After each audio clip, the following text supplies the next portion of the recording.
This episode is brought to you by LifeLock. It's tax season, and we're all a bit tired of numbers. But here's one you need to hear.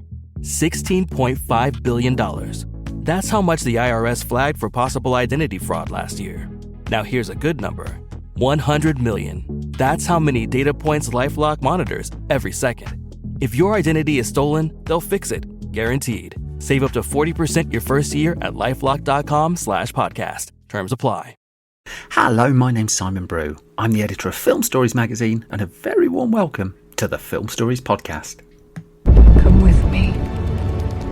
And I show you how deep the rabbit hole goes. And movies that had stories. That the story just sucks them in. This is just the beginning. Stories. We would be honored if you would join us. Hello and a very warm welcome to the latest episode of Film Stories with Simon Brew. I am Simon Brew. That is everything you need to know about me.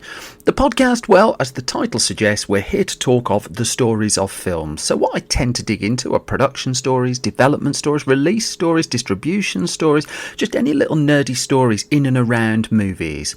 The films I tend to choose for this podcast have more of a mainstream leaning than anything else. They also tend to be films that I'm invested in or interested in to some degree. I'm not very good at snark. I'd say I'm afraid about, but I'm not afraid at all. I'm very glad I'm not looking for snark.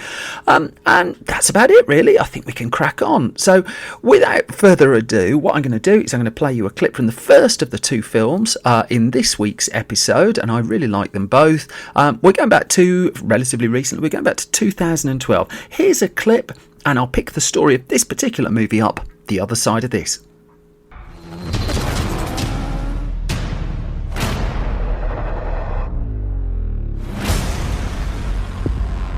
800 million people living in the ruin of the old world.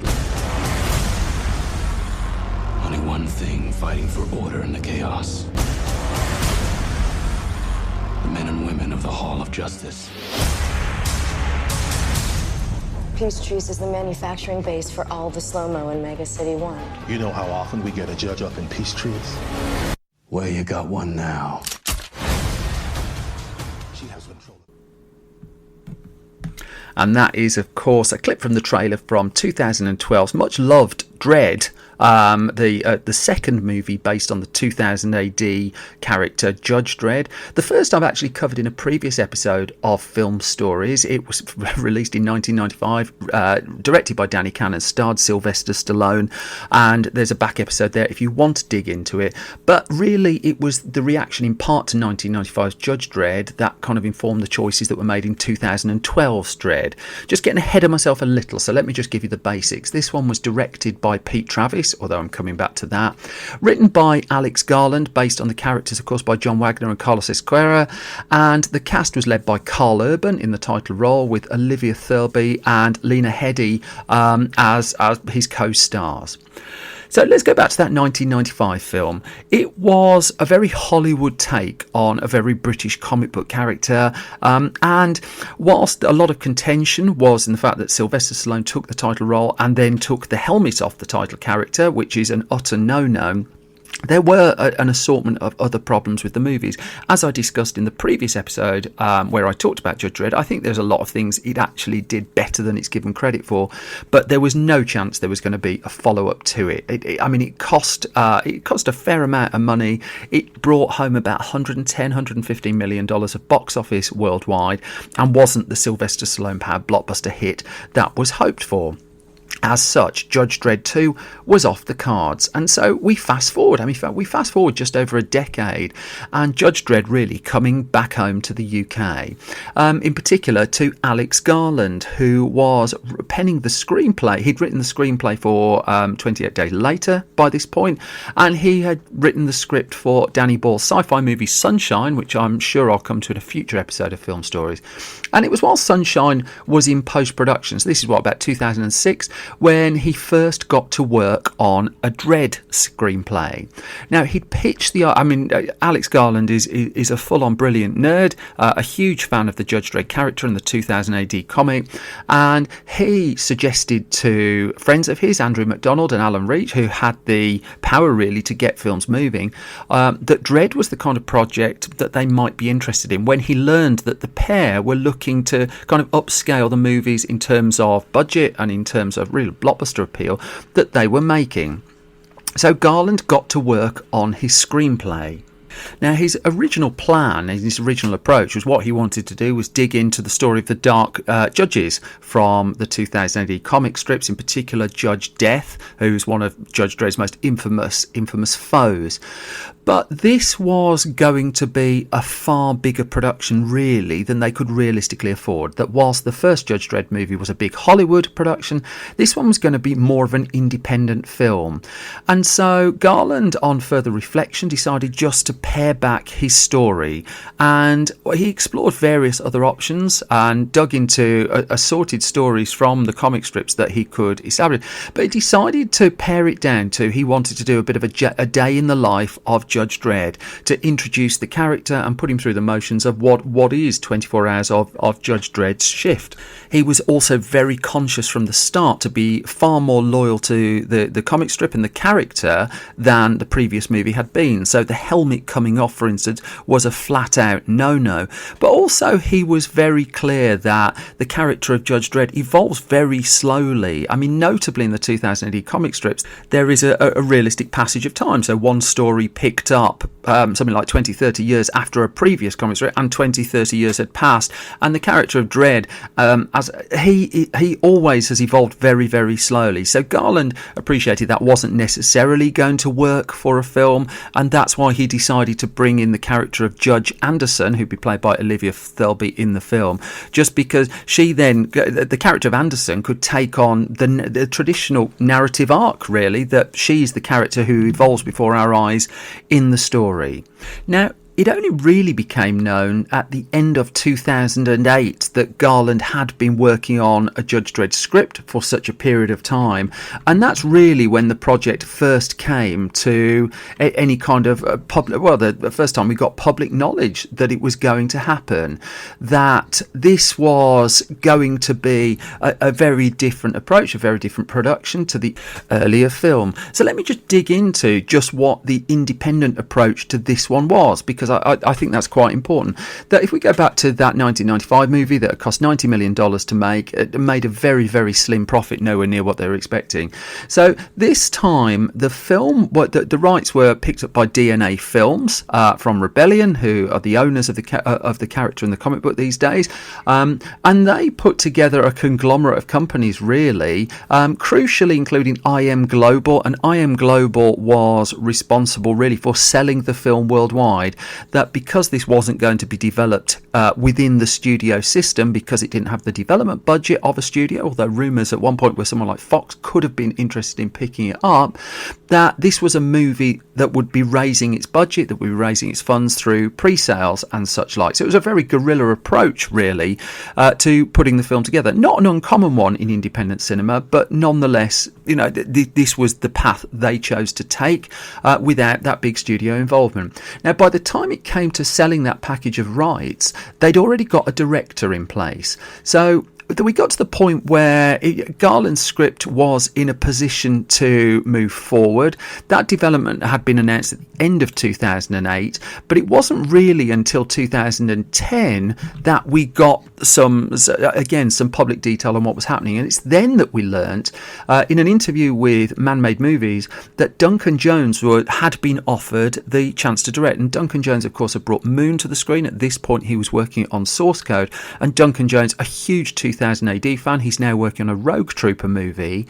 And he said in this interview, I would have loved to do the Judge Dredd movie that is underway. And he said, quote, I was in fact sent the script to look at. It's a great script. I hope I will not rue the decision of passing on it.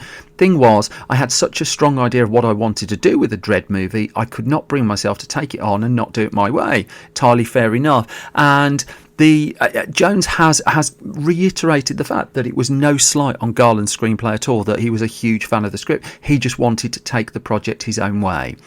So by the spring of 2010, it was in May of that year, it was Pete Travis who'd been confirmed to direct the film. He'd come off the back at that point of directing the moderately successful Vantage Point, and it was also, this was around the point where the 3D boom hadn't really died down, and so it was announced that Dredd was going to be in 3D, and this was one of the many selling points that DNA Films and IM Global took to the Toronto Film Festival in the late summer, early autumn of 2010, and it was there that they sold off the foreign rights to the film, the foreign territory. So the budget at this point was going to be around $45 million. So that's 17 years later and half the price, to give you an idea of just what kind of scale financially they were working on.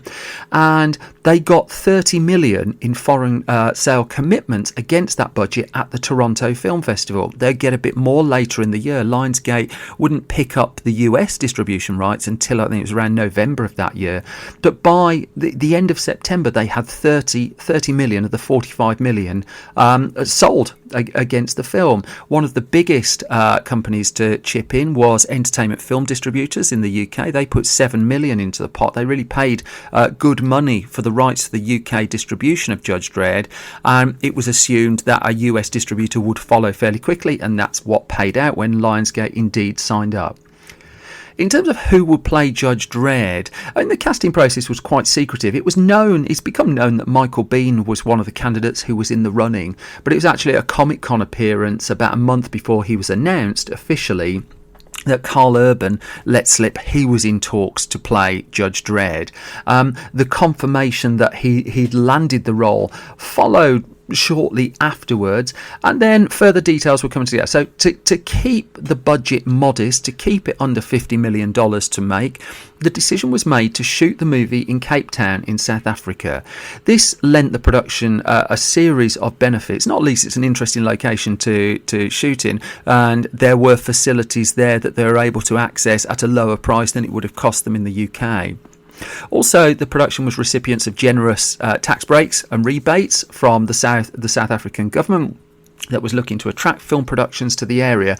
And so pre-production began really in earnest in the summer of 2010, with the view that filming would start in October, November, which it duly did. That said, the full cast wasn't announced actually until filming was underway.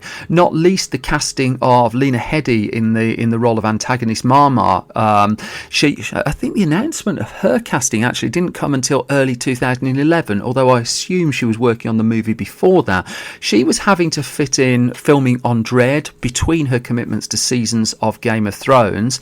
And filming would ultimately go on for several months in South Africa before the movie headed to post-production. And this really is where the story picked up. And almost, I'm loath to use the word notoriety, but it certainly spiked as a story in the autumn of 2011. And this was when the film, the principal photography was complete. The film, in part, was in the can. And it was a case of, it's the edit, it's trying to weave the special effects work that was required to bring Mega City 1, the film's location, to life on the big screen. And going back to the fact that Pete Travis directed the movie, well, his sole authorship really was thrown into question by a report that ran in the Los Angeles Times in October of 2011.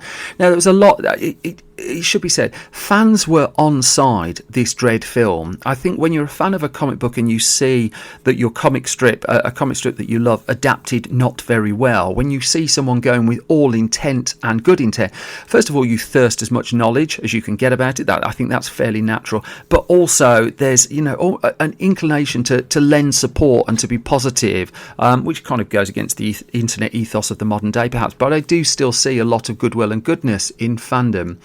Thus, alarm bells really were raised come October 2011, where the report came out that said Pete Travis was no longer involved in the editing of the movie. That whilst he was monitoring it remotely, I mean, there was it was a little bit of an odd story that came out. He wasn't actually hands-on with the edit, and the story, in fact, that the Times ran said that Travis had been blocked from participating in the edit as a consequence of, well, the old favourite creative differences, that Alex Garland had taken over the editing of the movie. And at that point, the Los Angeles Times was reporting that Garland's contribution was of such an amount that a co-directing credit was actually being sought for him.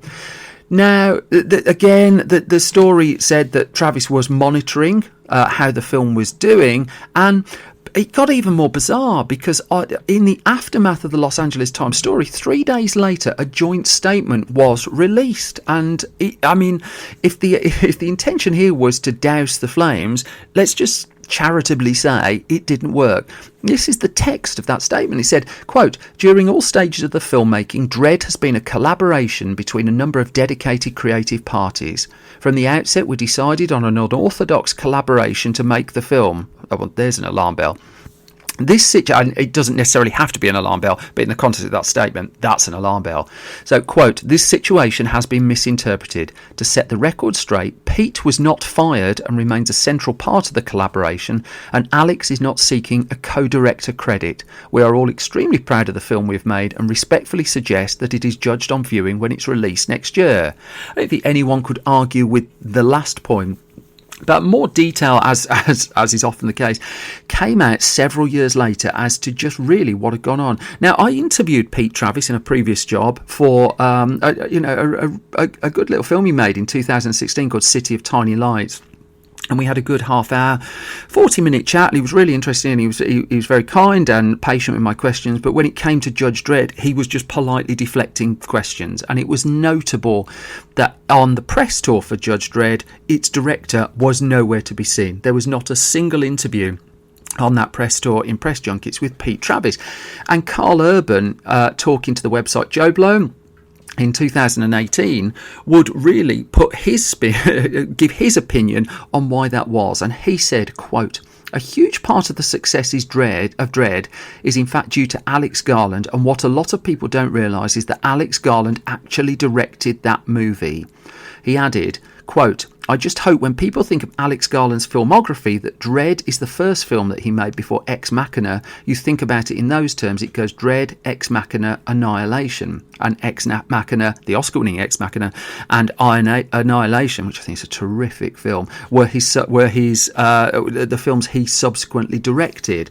But Urban was pretty adamant that Garland had basically directed Dredd, which would explain why he was also key in the editing of the movie. Now, I should say that Travis didn't say anything on this, that I think they'd agreed the statement and just happily moved on. So there's bound to be more than one side to that story, but this is the stuff that was put out in public, and this is the stuff that's really kind of the public record of it at the moment. Nonetheless, in spite of all the problems that the film had clearly gone through in the post-production phase, I mean, as a public relations exercise, even while it got the film's name on people, in people's minds, on people's mouths, it wasn't really the way they were most looking to do it. But all eyes were on the release of the film itself, that there was so much optimism for it. I mean, they'd used all sorts of bits of ingenuity just to get this really quite fiercely ambitious movie together on quite a tight budget. I mean, at one point where they're trying to get across the appropriate musical theme for the slow-mo drug that's at the heart of the film's story, the story goes that they altered a Justin Bieber song. And they slowed it down, quote, 800 times to turn it into, quote, stunning, trippy choral music. So all sorts of bits of ingenuity in that was required to put all this together. to give a further idea just of the guerrilla nature of it as well, there was a bit near the end, towards the end of production, where John Tum, who was in charge of visual effects, was supposed to go on a helicopter to get some aerial shots of Johannesburg to help them flesh out the look of Megacity 1 they wanted to put on screen, and they couldn't get the flight permission to do it. So what he had to do was use some non-specific shots, and they had to pull together the bits and bobs they needed that could help pursue the narrative. Again, it's a lovely article by Ian Fallis, who I quoted an episode or two of Film Stories back. If you have a look on fxguide.com, it's worth having a look at just the work that went into Dredd. The problem when it came to the release of Dredd, well, there were a few really. First of all, in the UK, The Raid had come out, and lots of reviews compared the film to The Raid, and effectively they had a not dissimilar setup. There's no way around it. That it's a set over both films are set over a contained period of time that basically involved someone making their way through a building top to bottom and clearing it out. I don't think it's a fair comparison in hindsight, but it wasn't a difficult one to make at the time. In fact, I did make it at the time. Also, Dredd, it didn't have things that were necessarily helping it cross over to a broad audience. So it had an 18 certificate. It was a very 18 certificate film in the UK, and it was bold for doing that. Also in the UK, its distributors, Entertainment Film Distributor, were insistent on it going out in 3D. They wanted the premium ticket price, and in fact there was some decent 3D work in it. But by 2012, that 3D bubble had started to burst, and lots of people wanted to see Dredd in 2D. Cinemas were requesting of Entertainment for 2D prints of the film, and they just couldn't get them. It was barely possible to see Dredd in anything other than the 3D that Entertainment released it as, and this caused a little bit of backlash. Nonetheless, the film came out to generally positive reviews in September of 2012, and then it was a case of sitting back and waiting to see what the box office would do. So going back to Alex Garland's plan for doing Judge Death in the movie, well, he'd come up with sequel stories that he'd want to do, and The Dark Judges and Judge Death would be one of those, with the idea that if the first film was a success, they could justify, first of all, the character would have been introduced, but also they could justify spending a little bit more, because that would be a far more expensive film to realise. And in fact, in the run-up to the film's release, Garland he was really open. It was quite refreshing, really. He was really open about the fact that the target the film needed to hit in the US to be able to press ahead with a Dredd 2 was $50 million. It did not hit that target. In fact, it would be fair to say it fell a fair way short. Now, in the US, Lionsgate put it out. There was a feeling that it didn't have much heft behind its release, that it opened at number 6. It opened at number 6 on its opening weekend in the US. It was on 2,500 screens. It was fairly wide, but it was beaten by films such as End of Watch, House at the End of the Street, and Trouble with the Curve, that all came out that same week, and that was 1, 2, and 3 of the box office. Dredd was down in 6th, and even though it had a relatively wide release, the marketing wasn't regarded as particularly expansive in the US. It was more expansive in the UK, and it did better in the UK, as you'd probably expect, given that Judge Dredd is a UK creation. But nonetheless, the money still wasn't at the level that it needed to get that next film going. And in fact, the tally, when all said and done, for how much the film made worldwide, well, it came in about $40 million, so it didn't make its budget back in cinemas. Those sequel plans, therefore, were, let's just say, on very shaky grounds, and it was pretty much assumed that the sequel was dead, but no one told the internet that.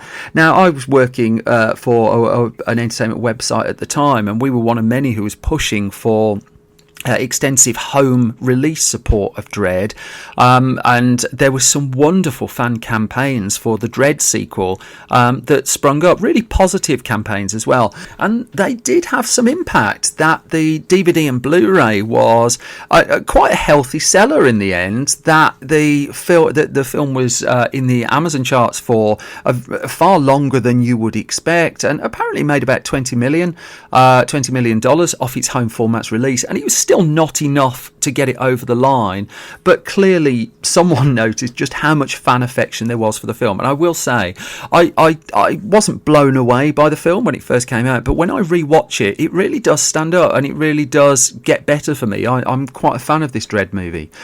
But ultimately, in spite of Carl Urban wanting the film, I mean, reality kind of struck, and Alex Garland was fairly open about the fact that the chances of a Dredd sequel were declining and declining fast. Carl Urban kept the campaign bubbling and hopes bubbling as well, though, that he was, even in 2013, when it all looked pretty much done and dusted, he was saying that there was still a chance for a sequel, and a fan petition sprung up that got nearly 100,000 signatures, and there was, I mean, clearly there were conversations that took place, but the money just didn't stack up. However, there is, as it turns out, quite a significant olive branch and a bit of a happy ending to the story. That whilst there was a feeling, in fact, Carl Urban gave an interview where a few years later where he said that he felt the film's marketing was mishandled and the box office wasn't great, that there's now active talk, and in fact it's said to be happening, of a television series that Rebellion, the parent company, again behind Judge Dredd in 2000 AD these days, is now in active development, with I Am Global Television and Rebellion partnering on that with a view of bringing Carl Urban back. And the plan there would be to sell that series to a streaming service, and it's fingers crossed that goes ahead. I mean, by all accounts, it looks like it's going to. That said, 2012's Dredd, even though it didn't get the box office and it didn't get the sequel that I think many of us wanted, really does stand up. And in an era where most comic book movies are PG-13 and catering for as broad an audience as they possibly can, here was something really quite individual that's got a lot more going on for it than I think it was given credit for at the time. And with that, we're at the halfway point of the latest film stories, and I've waffled too much already, so I'm going to go through these plugs really quickly. Loads of you have just suddenly started reviewing this podcast on your podcast repository of choice and leaving really delightful reviews. Thank you so much. If as many of you as possible can do that, that's amazing. Likewise, if you can subscribe, that's amazing. All these things help a small independent like me battle the algorithms that generally don't favour small independents like me. If you can help spread the word in any way, that would be terrific. If you want to come and see me live on my one-man tour of movie nerdism and moody nerdism, that would work as well. My next gig after this podcast is released is on the 29th of September 2019 in Northampton. You can find out more about that at www.filmstories.co.uk, where you can also order Film Stories magazine and Film Stories Junior magazine. I won't tell you too much more about that because I've waffled on too long. Instead, what I'm going to do is move on to the second of the two films I'm talking about in this episode of Film Stories. And, well, let's just say we're going back to the late 90s, and this one too, in its own way, is a treat. Here's a clip. This summer... That's your dog? The king of the jungle is falling in love. George of the jungle, strong as he can be. Watch out for that tree. Watch out for that... I give you the king of the jungle. Free! George of the jungle, friend to you and me.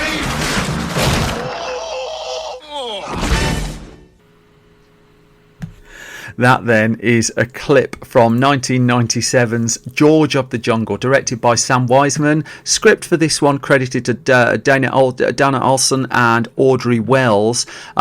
Cast led by Brendan Fraser, but the ensemble is just great as well. I mean, Fraser's great, but listen to this lot. Leslie Mann, Thomas Hayden Church is in there.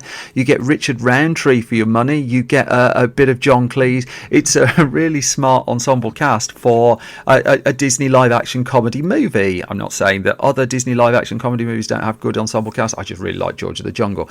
What I didn't know before I saw this film for the first time was the cartoon series that it's based on. And in fact, there were only 17 episodes made of it back in the 1960s. But the origins of this film, whilst they part lie in that cartoon series, obviously, they also lie in Dana Olsen. And his idea for basically a light-hearted Tarzan spoof movie that he wrote on spec. So he did this spec script with no studio money to develop it, penned the script with the idea of shopping it round the studios to see if anyone wanted it. That script went by the name of Gorilla Boy, which was his nickname for his son at the time, and he was very aware that because he was doing a spoof of Tarzan, and because Disney was in development on an animated Tarzan movie at the time, a really good one as well, he shopped that script round to virtually all of the major studios, with the exception of Disney. Now, the key reason he didn't take it to Disney was that he knew Disney had picked up the rights to George of the Jungle and was interested in making a movie. What Olsen didn't know was that Disney didn't have a script for that movie, that it was indeed interested in doing something with the George of the Jungle property, but it wasn't really that advanced at all with the project. In fact, it had picked up the screen rights just a year or two before the film's ultimate release, and that was at the suggestion of an executive who was working at the studio, who told the then Touchstone Pictures boss, David Hoberman, Touchstone being a Disney label of course, that a movie about the George of the Jungle cartoon, created by Jay Ward, was a good idea. And Hoberman investigated this, and what they realised was that even though not that many people knew actually the George of the Jungle TV series, they did know the title song, and that the title song had been lodged not just in the minds of parents, but also their kids. So as a consequence, they decided to press ahead and pick up the rights. There was, as I understand it, no competition for those rights, and they managed to pick them up nice and easily. Then it came to the point of putting a script together, and Disney became aware of Dana Olsen's screenplay and really liked it, and they bought the script with a view of that becoming George of the Jungle. A director was brought in at this point, a man called Sam Wiseman. He'd just done the first Mighty Ducks sequel for Disney, and would go on to do the Out of Towners remake starring Steve Martin. And Wiseman and the Disney team were all pretty much on the same page with the idea. What they didn't want to do was make the film stupid. They wanted to make it fun. They knew they weren't making Citizen Kane. They were looking to make a slice of family entertainment, but they wanted it to have just something a bit more to it. So they hired Audrey Wells to do some work on the script and to co-write basically Dana Olsen's ultimate final screenplay for the movie. Now, Audrey Wells had come to their attention for writing the terrific 90s rom-com The Truth About Cats and Dogs, and she too was on board with what they wanted to do to keep that kind of tongue-in-cheek aspect that runs through the final movie. Also brought in to take a pass at the movie were writers Joel Hodgson and Nell Scovell, and they were the ones who apparently added the cartoon sequence at the start of the film and also got the character of Ape, the ape named Ape, talking in the film. In terms of the casting of the movie, well, there was a little bit of competition for it, because one of the candidates apparently for the role of George of the Jungle was the late Chris Farley. Brendan Fraser, who ultimately landed the role. Now, at this stage, his career hadn't fully taken off at this stage. That he'd come to prominence in the early 90s drama School Ties, the acclaimed drama School Ties, which also fueled several other careers. But he turned up for the meeting for the role, and he impressed everyone basically because he knew the show inside out and was really, his head was really in it, and he was fully committed basically even at that meeting stage to a George performance, right down to the bellowing that he apparently did in said meeting. But just because he landed the role, well, there was still an awful long way to go. That what he had to commit to was 6 months of weight training for an hour every day. He had to get into shape to play George. That he got himself down, just like my good self really, to 6% body fat, to the point where in interviews around the time of the film's release, he described himself, just as I do as well, as, quote, a walking steak. There was also hardly a massive costume budget for the character of George in the movie. He had 4 loincloths, and that was pretty much his lot. He wasn't allowed to keep any of them, incidentally. But those loincloths also had to they had to hide the equipment required to help him swing through the trees. So tucked into said cloth, I've never taught loincloth so much on a podcast before, but let's go with it. Tucked into that cloth was a mountain climbing harness at one point, and he said in an interview interview, quote, I remember once I was hoisted on a crane 60 feet in the air. I had to swing down at 30 miles per hour for a 300-foot swoop. And it was basically that harness under that loincloth that was enabled him to do it.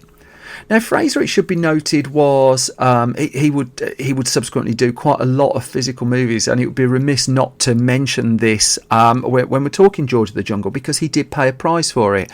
And he had The Mummy to come, which I'm going to come to in a minute, but he would tell GQ magazine a year or two back that those physical films that he made took their toll, that he had to have several surgeries to try and correct the impact of the physical work that he'd been doing on the movies. And even on George of the Jungle, I say even, it was a physical role, but he sustained an injury on this one. He jammed his toe in a wrestling match with one of the apes on the film, which sounds hilarious perhaps, but that injury led to scenes having to be changed around in the schedule, to the point where the scenes in the movie where he was running, well, they had to be moved to the back end of filming, and that added over $1 million to the bill of the movie. Not that it was a particularly cheap movie, it should be noted. It was made towards the end of the 90s, and it came with a budget of $55 million. That was, a lot of that was spent on the physical production requirements in California, which is where the bulk of the movie was shot. And what they did to recreate the jungle sequences was the production team basically overhauled an empty aircraft hangar that was in the California area. They filled it with thousands of plants. They also this wasn't the era of CG animals particularly. There are a couple in the movie, but most of the animals you see in George of the Jungle are the real thing. And this came with extra requirements as well. So steel had to be added to the floor of that aircraft hangar just so that they could support elephants when they came on set.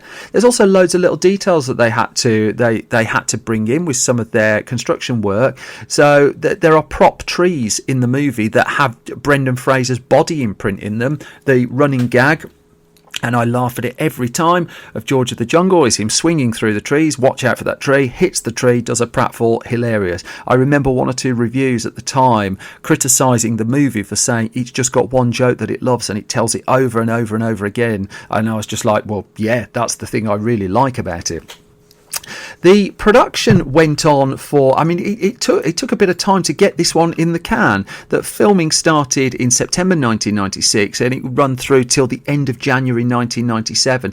There was some further exterior work that needed to be done. They went to Hawaii, for instance, to get some of the exterior shots. There were also scenes shot in San Francisco as well. So, this was quite an extensive production, really, by the scale of the Disney comedies at the time. I should also note there are missing scenes in the movie that you don't see. There's well-known deleted scenes. So, for instance, there's a moment where George saves the character of Ursula from quicksand. You get the villainous Lyle returning later in the film without his hair and his eye patch. And brilliantly, the reason I want to tell you about these is someone put a petition up about it. This was, I dated the petition back to, I think it's 2016. So never mind all this online clamour for release the Snyder cut of Justice League. What about release the Sam Weisman cut of George of the Jungle? So a petition was set up at change.org to get a director's cut of George of the Jungle released, and this petition attracted 12 signatures before it was ultimately closed. That is a fan campaign with commitment, and that is a fan campaign that I can get behind. Just going back to the physicality of the production again, we're in the era now where Disney can make a photorealistic Lion King, and it looks like it does look like a realistic Lion King as much as singing realistic-looking animals can ever be. These were not luxuries they had on George of the Jungle. So Ape the Ape was, this wasn't the era of Andy Serkis and performance capture technology. It was a performer called Namir El Khadi who was in a radio-controlled ape suit on the set. There were lots of practical elements to George of the Jungle. It was also done with such a tongue-in-cheek, with such a degree of comedy, that it was a blend of action and laughs that I think was quite rare at the time. I know this is just the kind of film that people can get quite snobbish about, but I'm I'm not snobbish about it at all. I really do think George of the Jungle is a terrifically entertaining family movie. It's a family movie too that had successes, and it also had certainly had ramifications for Brendan Fraser's career. That he would tell the Irish Times in the aftermath of his release, quote, "I'm deliriously happy with the movie's success. We had high hopes for it, and I had faith that it would find its audience, but we'd never dream it would become a runaway hit like this. I love the wordplay in the old cartoon series of George and its really subversive sense of humour, but I had to treat the material as straight-ahead drama or we would have lost it." Now, because of the way the film was shot, Fraser never got to meet John Cleese, who was voicing Ape in the film. But the film made it into the can, and 6 months after filming was complete, it was ready for its US cinema debut. Fraser went from George of the Jungle to filming Gods and Monsters with Ian McKellen, the Oscar-winning Gods and Monsters. But on the 18th of July 1997, George of the Jungle landed in US cinemas, and it was a hit. That it would gross over $100 million at the box office in America alone. In fact, the only reason it didn't top the box office in the US was that Men in Black was dominating it at that stage. It was on its third week of release and still holding it off. But it did defeat the another Disney comedy that came out that same week, Nothing to Lose, starring Martin Lawrence and Tim Robbins. But George of the Jungle was more than held its own and would go on to pretty much double its money in the US, appreciating box office take doesn't all end up in the studio's coffers, etc., etc. This was the era, though. This was just before DVD's impact was really striking, and you could still have a significantly staggered release of a film. So in the UK, we didn't get George of the Jungle for another 5 months. In fact, it was on video in the US before the UK cinema release came around. But it was a hit in the UK as well. It finally made it over here on the 19th of December 1997, and it was off the back of George of the Jungle that director Stephen Sommers decided that Brendan Fraser was the person that he needed to take on the role of Rick O'Connell in his upcoming reboot of Universal's The Mummy. And so without George of the Jungle, you wouldn't have Brendan Fraser in the Mummy movies. Now, Fraser's talked about it was a period where he just kept working and working and working and working. And you only have to look at his list of credits at the time to see that that's very much the case. That he, after Gods and Monsters, he went on to do Blast from the Past. Then he went on to do The Mummy. Then he went on to do Dudley Do-Right. And these were films that came basically within a year or two of each other. One thing that didn't leave space for in the schedule was for Brendan Fraser to appear in a sequel to George of the Jungle, but this was the era. It didn't stop Disney churning one out.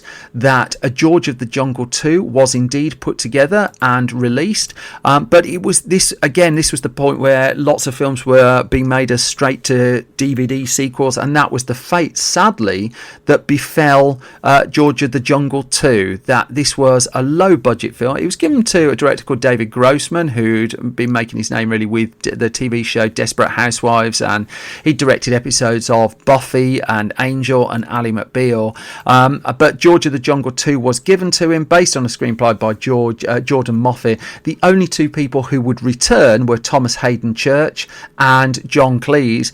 George this time was played by Christopher Showerman. If you go to his website, christophershowerman.com, there is an interview where he talks about getting the role of George as well, and it was basically that he does confirm that Brendan Fraser was offered the chance to reprise the role of George, turned it down, and it wasn't till about a year later that Disney decided to press ahead. They lined it up as a DVD premiere. They went and shot it in Australia this time, where it was cheaper for them to do so, and put it all together. And Showerman and Fraser would eventually meet, but not until sometime after George of the Jungle 2 had happened. Sadly, though, George of the Jungle, the original, is one of a series of films really that's got pretty short shrift when it comes to its DVD release. That in the UK it wasn't even released in widescreen, if memory serves, and to my knowledge there's never been, and I did look this up before but I couldn't find it, there's never been a Blu-ray release of George of the Jungle either. And what you actually get is a fairly tepid DVD with, I think there's a high definition version that's going around on assorted Disney streaming sites, but it's just an overlooked film that I do think it's one of those films where Disney perhaps it doesn't fully appreciate just how much affection there is for it. It'd be really lovely to see a proper Blu-ray release of the movie. Until then, I'll keep wearing out my tatty old DVD. And if you've never had the pleasure of George of the Jungle, if you've never had the pleasure of watching Brendan Fraser swinging into a tree with absolute glee, and if you've never had the pleasure of that title song, you really are in for a treat, because for my money, it's one of the most fun family movies of that particular era. Which all brings me to the end of this latest episode of Film Stories. You can find me on Twitter at Simon Brew. You can find the entire Film Stories project at Film Stories Pod. We have a series of exclusive video film stories you can find on our YouTube channel. That's at youtube.com/Film Stories. You can find us on Facebook too at facebook.com/Film Stories Online. And also, if you go to the Film Stories website, www.filmstories.co.uk, we've started adding lots more features, lots more daily news stories on there. And again, it comes down to, we're a small independent. Without your support, which we try desperately to earn, but without your support, it's a real struggle to keep going. And thank you so much for the many of you who do support us and do back us, and even for just listening to this podcast and just lending us your ears. It is hugely appreciated. All that said, though, I think I've bored your ears for long enough this week. I'll be back again soon with another bunch of film stories, and until then, the very best to you. Thank you all for listening, and bye-bye. Take care. Bye-bye.